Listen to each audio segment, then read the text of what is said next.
Bearded on point here. How you guys doing? Now, you might have heard about the idea that choose who you seduce wisely. I mean, Robert Greene has spoken about this in his book Seduction and 48 Laws of Power. Lots of guys have spoken about this idea. Even Nicola Machiavelli has spoken about this idea that our tendency is to project our own mental state onto others and believe others all share the same universal mental state. So, for instance, if you are happy, you assume everybody's happy. Or if you are really into a girl, you really like her, and yes, she's interested in you, you automatically assume that the strength of your feelings and emotions towards her are exactly what she's feeling, when in fact she's not feeling that. And this is why I've said previously that what you don't feel matters.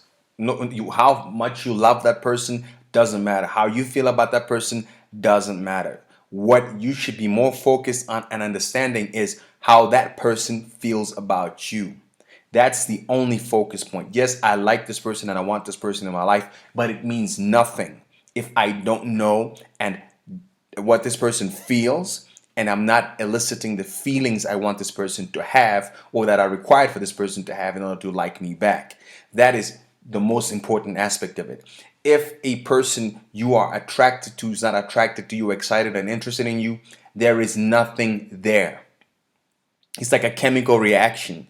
It cannot happen with only one chemical being active while the other is inert. You need the other chemical for the reaction to happen. If you add this to that, it should lead to a reaction. And the only way that's going to happen is if the other entity involved is reactive to you. And a lot of times, guys, we chase women because they're beautiful and they're gorgeous and they're funny and she's successful and she's just so amazing. You're just so attracted to her, but she's not attracted to you.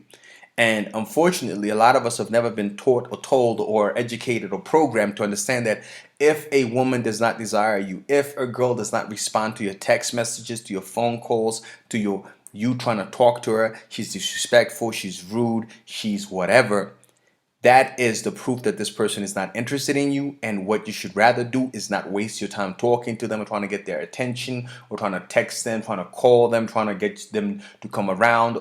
Leave them alone. Take your energy and focus on somebody who is responsive to you.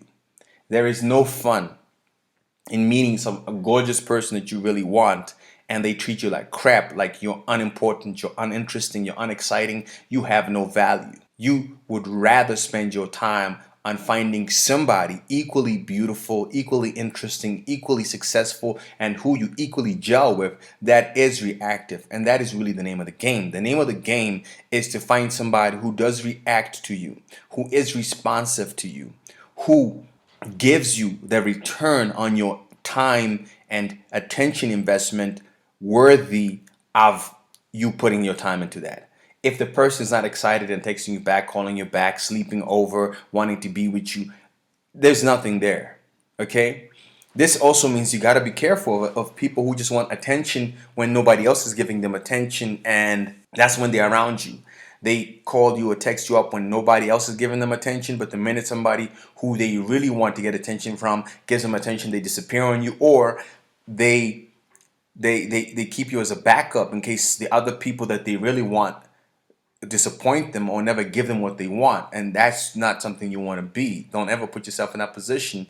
And it's also why you shouldn't be spending all your time, if you have a love interest, you're interested in somebody, look, if you're interested in them, you know exactly what you want from them and they're not giving you that, walk away from it. This is how you end up with these guys that are buying pizzas for girls that are abusing them, buying shoes and clothes and all these things for a girl they've never slept with, or a girl they don't have a relationship with, or a girl that does nothing for them. She doesn't buy them anything. She doesn't give them any pleasure. She's basically a frustration and an endless quest to try and make her behave the way you want. You know what? It's BS. If she's telling you, well, I need to time to figure it, get the hell out of here with that nonsense. If a girl likes you, if a girl likes a guy, she will go as far as she has to respond to him. If she really likes a guy, trust me, she is gonna do whatever to get with him. She will cross town. She will jump in a car and drive across the city. She will get on a plane. She will get on a train. She will buy him stuff. She will call him up. She would text him. She would chase after him.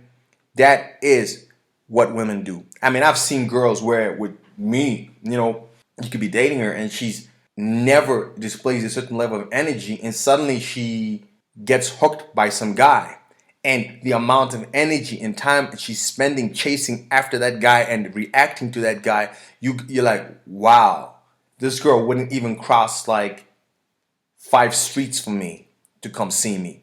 But she's willing to do whatever this guy wants. That's how crazy she's about him. That's the power of dealing with people who are excited and interested in you versus people who not interested in you. And this is why it's so important as a guy, one, to know that you are living in a world of abundance. If a woman doesn't want you, she's not responding to you, don't waste a single second more of your time.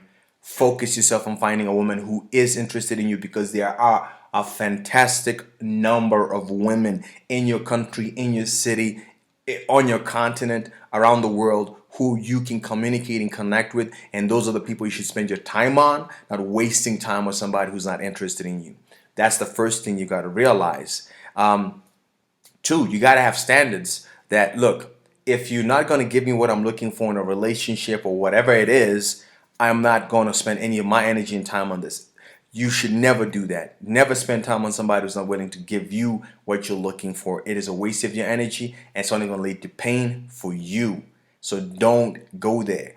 And most importantly, I also wanted to cover the issue of, look, you've got to stop just automatically qualifying people. You've got to start asking yourself, is this person worthy of my time and effort? Is this person going to produce benefits and results in my life? Because a lot of times you just look at a girl's body and you don't ask yourself, but what's she got to offer? Does she have humor, intelligence, kindness, loyalty, excitement about you? What does she bring to the table other than her body? Because what makes look, if all she has is physical beauty, one, realize physical beauty fades and there's always a prettier girl. You could marry her and in 5 years you lose interest in her physicality because that's all you actually married her for, but she's a horrible person or she's not really into you. So you got to start putting those standards up and realizing you deserve the best, and you shouldn't be so desperate that you just take whatever comes along. Rather, sit back, take your time to get what you're looking for. If you have to move to Brazil, if you got to go to China, if you got to go wherever it is to find what you're looking for, you got to do it. That's what needs to happen. But don't put yourself in a position with somebody who makes you miserable and treats you like crap and talks down to you just because you're afraid of being alone or you're unwilling to believe that there's abundance out there. Be very careful about that. Another thing is that when we are looking for partners, a lot of times as guys, we don't look at the consequences and possibilities. We don't even consider that some of these girls have diseases, HIV, syphilis, gonorrhea, whatever it is. No matter how nice they are, doesn't mean that they're sick. They're careful when they're involved in sexual activities with other people. You might think, oh, girls would never do that, but I can guarantee you there are women sleeping with other guys without a condom, and she will sleep with you without a condom for the same reason a guy would do it, because it just feels better without a condom. And that is real. And that's how you can get a disease. That's how. So you got to be careful. You got to monitor. You got to ask yourself, listen, am I going to take risks with this person like that? Put the condom on. You know what I mean? You don't know where this person is coming from mentally. Is this person a good person? Do you know who they are? Do you know what they're like with other people? This person could be manipulative, narcissistic, a liar, and even a criminal. That person may be part of a crew that's up to something, and you're just letting her in because she's pretty. You have no idea what her plan for you really is, what her intentions. You need to make sure you know the intentions of people coming into your life. What do they want? Where are they going? Who are they? What are they about? Don't be so excited about somebody you don't ask these critical questions. What's her family like? Are they good people? Are they nice? What's her dad like? What's her mom like? What are her brothers and sisters like? What are her cousins like? Who does she hang with? Are they good people? Are they bad people? Because birds of a feather flock together. And if all her friends are into money and whole behavior, chances are she is the same as them, and you're just setting yourself up for failure there. So you have to vet people that come into your life. You got that's it's a key. The most guys, we need to do that, and you need to do that. Stop letting people into your life without making them reach a standard. There's abundance out there. There's no need for you to be desperate. Relax. Check them out. Who is she? What she got to offer me? Why do I want to give her my time? It's exactly the same kind of conversation you would have when we're dealing with money, okay? When you're talking about investing money, you check out your returns and your investments and all that. You check out all the research. You don't just throw $1 million onto stock or into a business without having checked out who owns the business. What does this annual report say happened last year, the last quarter, the last 5 quarters, the last 8 quarters? What are the decisions in terms of growth of the company, investments? How are they maintaining the value of the stock or the value of the company? What kind of work environment is it? Are they abusing kids in Cambodia?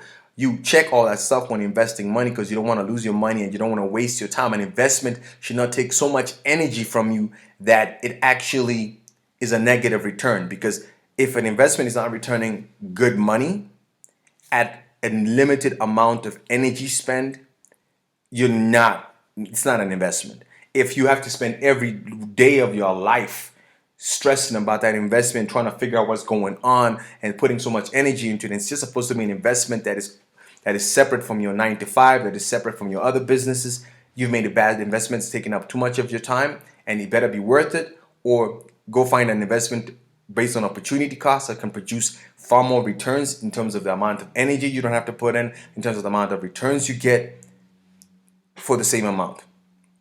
And it's the same thing with women. You do not want to spend so much energy and time on a woman for you to get results from her and for you to get benefits. If you have to spend that much energy and that much stress and that much time just to get her to perform at a reasonable and acceptable level, look, that's not worth it. And you can see that from the very beginning. Check out who she is. If you can, find out about the history with dating other people. I'm going to tell you that most women are going to lie about what happened with their exes. Never believe it, because she's going to paint herself as the good cop or the good person in the story because it's her story, of course. She's not going to say that she was a cheater, she was a liar, and she did this and did that, or it's half her fault. I mean, if you find a girl who says it really was half my fault, that is a good woman. That is a girl you got to take a little bit seriously, because you know what? She's got a balanced psychological view of herself and other people. That is good. But a girl who refuses to take responsibility for what happened in her last relationship, trust me, she's not going to take responsibility for anything that happens in your relationship. She will eventually do the same thing and say, well, the reason this thing ain't working is because of you, not because of me. Or she will say that she tried everything possible to fix a relationship and it just wasn't working. That already is a warning signal for you, because if she says she tried everything, she didn't say we tried. Very big difference. Why was she trying things without her partner? Why wasn't she talking to her partner? Why is she working together? So she already tells you that she's not a team player. So you got to be aware of that. So all I'm trying to say, you guys, is listen. Before you let somebody play on your team, imagine you're the Chicago Bulls, Detroit Pistons, Toronto Raptors, and you're trying to get a new player on board. You first of all got to check the history of the player, see what they can do. You got to give them tryouts. You got to give them time to show you what they can do, and that takes time. So you got to date them for a while. You got to double check them. You got to see where they're coming from and what they bring into the table, right? They're doing the same to you, so why don't you do the same to them? And that's vital. Do not get into this position of always thinking that you got to jump at stuff. Oh my God, she's so pretty. If I don't quickly give her everything, I'm not gonna get her. Listen, if she really likes you and she's into you, you ain't gotta worry about that. But if, for instance, you don't jump into a relationship with her and she says, if you don't date me like right now, I don't want you around me, or I'm not gonna talk to you, you know what? Walk away. Because you shouldn't be forced into a relationship, especially when you're still trying to get to know the person. Of course, I'm not saying string along the person for months and years without ever defining the relationship. What I mean is that you just met last weekend and she already wants you to be her boyfriend, and 2 months later she's talking about you having her babies. Listen, that is psycho. That is crazy. She crazy. You need to walk away from that. You got no business being near or around that woman for anything. Walk away. She's too desperate. She's too needy. And you are not seeing the fullness of who she is. And the reason she's needy, I don't care if it's because she's a little bit older or she's had some bad relationships. You also need to ask yourself why. Specifically with women, because the thing is, women get far more attention from guys than guys from women in general. Go on Instagram, you'll see it. But so if a woman is not married, or she's got kids, but she hasn't got a baby, she hasn't got a dude that's living with her, you got to ask yourself why. Why has she blown her 20s to 40s or her 20s to 25s, 20s to 30s, whatever age she is? Why has nobody wifed her? Ask yourself that question. A lot of times we're so into, oh my God, she's so gorgeous. We don't ask the question, why has nobody wifed this girl? She may be picky. Maybe she didn't meet the right guy. That is possible. But there is also a possibility that this girl has a problem that you are not looking into and are not paying attention to. Now, if you watch the CBS or whatever, man, one of these crime channel networks on cable TV, on the internet, whatever, I've seen so many situations where guys are just dumb. They date these girls who got ex-convict boyfriends, participate in criminal activities and all that stuff. And these girls can bring problems into your life. They can literally kill you because they're unstable, or they hang around people who are junkies, druggies, criminals, and other undesirables, as Hillary Clinton would call them, deplorables. You don't want to mess with a chick that's a deplorable or got deplorable friends. She's always about the drama, the screaming, the shouting, bringing chaos into your world. You don't need none of that. You don't need none of that. So you got to be aware of that stuff, that you should be mindful of what the woman's bringing to the table. I mean, more than one crime scene in the world is because a dude got with the wrong girl and she brought the drama that she created elsewhere into your life. She brought an ex-boyfriend that really wasn't an ex-boyfriend because she cheating. She brought a dude who was in jail around your business. You got to be careful. Some people ain't going to tell you the truth of where they're coming from or what has happened in their past, and you got to analyze it properly. Be careful. Give them time to reveal themselves. You don't jump into relationships. Don't jump into commitments. There are guys out there that can tell you horrific tales about how, man, this girl's two-timing me, man. She was seeing this other dude, but seeing me at the same time, and she was telling him this and telling me that. And man, it's lucky that I got out of it, because later on she did the same thing again with another dude, and somebody got shot. Somebody got hurt physically. Somebody died. Somebody got, you know what I mean? Or somebody lost a lot of money. This is also how divorces happen, because a lot of the times we're so excited about a girl's tits and butt and her face and the sex or whatever that we don't even ask real questions about, man, is this person a person I can live with? Can I trust this person? And this is exactly what happened to people like Scottie Pippen. He had no business messing with that woman. She was just, you could see it from the mile away that that's the kind of woman she is. He made a mistake because maybe he got hypnotized by the lips, hypnotized by the sex, hypnotized by the hips. You need to stop getting hypnotized, because if you do, your account is going to go with it. Half your house or your whole house is going to go with it. Half your bank account going to go with it. You can see more than enough guys out there who've got divorces that are paying monumental alimonies and support on a monthly basis to somebody who's basically doing nothing, because she's sucking money out of you. She's getting all the money from you. I mean, look at P. Diddy, man, $90,000 a month. That's crazy, guy. That's a lot of money. $90,000 a month. Who got a salary like that? Was she living on $90,000 a month before somebody met her? No, she wasn't. So a lot of the times we've got to be careful as guys. We don't see the danger of getting connected with certain girls, and we need to start seeing the danger of these women. Otherwise, sometimes the cost of this, not paying attention to these things, isn't just money, it's our lives. And until next time, do more, be more, become more on your purpose.